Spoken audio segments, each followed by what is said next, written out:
Bonjour et bienvenue à tous, très positif, j'espère que vous allez bien et moi également, je me porte très bien. Alors, comme je l'avais dit dans la vidéo précédente, la vidéo d'aujourd'hui devrait être consacrée justement aux deux autres fonctions de la monnaie, parce que vous savez que dans la vidéo précédente, la vidéo qui avait servi non seulement d'introduction, mais aussi de l'analyse de la première fonction de la monnaie, comme je l'avais dit, avant que l'on entame cette partie relative au pouvoir de la monnaie, je devrais d'abord commencer par cette partie introductive pour vous mettre à votre disposition ces notions de base liées à la monnaie en passant par la définition fonctionnelle comme je l'avais dit. Donc aujourd'hui, j'ai continué avec les deux autres fonctions qui étaient restées de la monnaie. Alors comme je l'avais cité l'autre fois, la première fonction consistait à l'intermédiaire dans les échanges, c'est-à-dire la monnaie était considérée, remplissait plutôt cette fonction d'intermédiaire dans les échanges.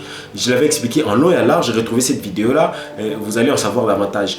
Et puis aujourd'hui, la deuxième fonction, c'était la fonction d'étalon des valeurs ou des mesures de valeur. Et la troisième fonction, c'est la fonction des réserves des valeurs. Alors, de quoi s'agit-il lorsque la monnaie remplit une fonction d'étalon de valeur? Ou bien de quoi est-il question?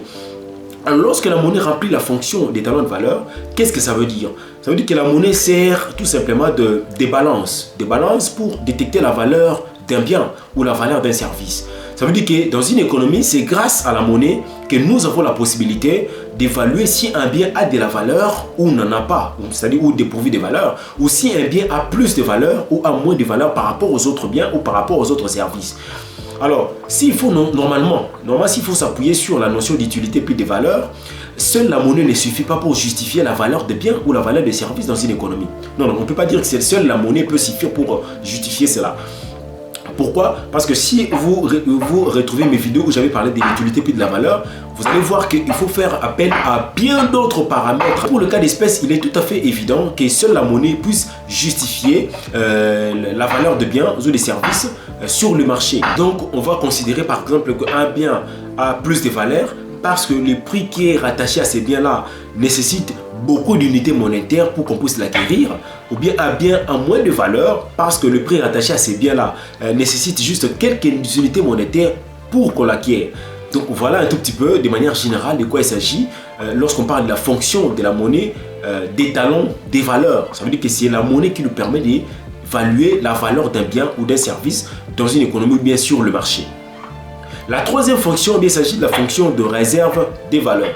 Vous savez, dans une économie, toutes les opérations économiques ne se passent pas au même moment ou à la même période et ne se passent pas forcément au même endroit.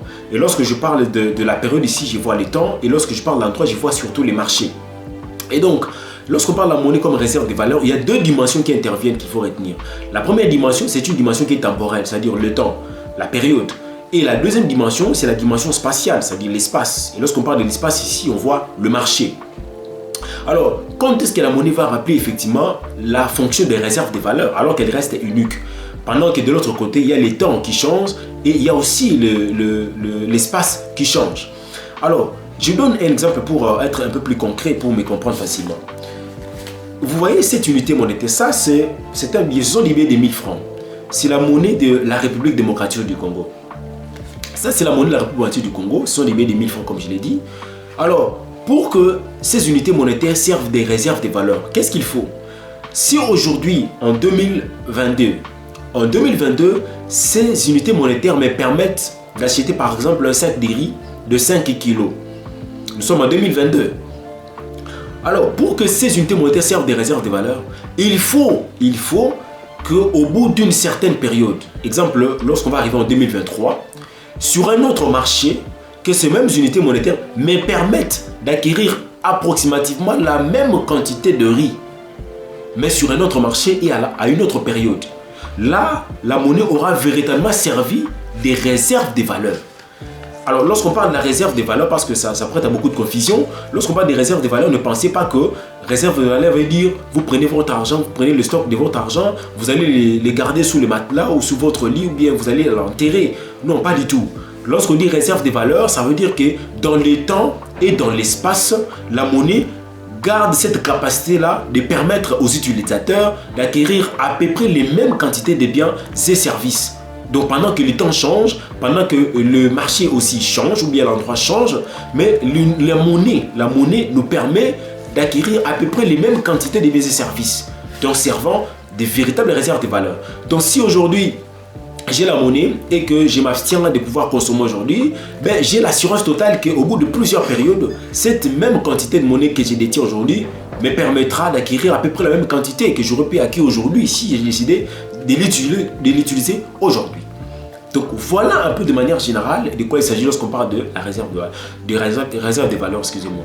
Donc je rappelle trois fonctions que vous allez retrouver dans la quasi-totalité d'ouvrages d'économie monétaire. La première fonction, l'intermédiaire dans les échanges. La deuxième, le talon des valeurs. Et puis la troisième, réserve des valeurs. Il y a aussi une quatrième fonction que vous allez retrouver dans d'autres ouvrages qui avaient été introduits par l'économiste John Maynard Keynes, mais que je n'aborde pas aujourd'hui, que j'aurai peut-être l'occasion d'aborder dans d'autres vidéos. Donc voilà de manière générale ce que je vais vous partager aujourd'hui. Alors la prochaine vidéo sera axée effectivement sur le pouvoir de la monnaie, parce que c'est justement pour ça que cette série avait été ouverte. Alors quant à moi aujourd'hui, je vous dis à la prochaine.